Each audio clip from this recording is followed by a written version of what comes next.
अस्सलाम वालेकुम nursery class. आज आपने उर्दू कॉपी का पेज नंबर 23 सॉल्व करना है।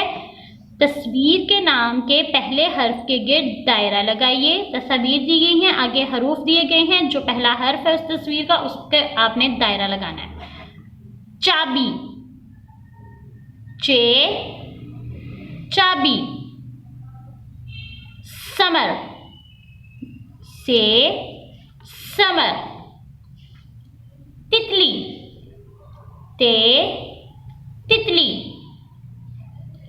खरबूजा, खे खरबूजा।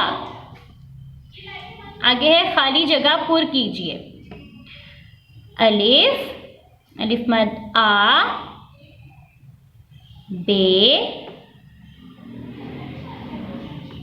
पे, ते,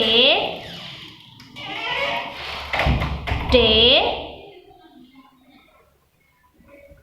से, जीम, चे, हे, खे, दाल, डाल, साल, रे। अब आपने इसको बहुत प्यारी राइटिंग में सॉल्व करना है। तस्वीर के नाम के पहले हर्फ को भी लर्न करना है। अल्लाह हाफिज।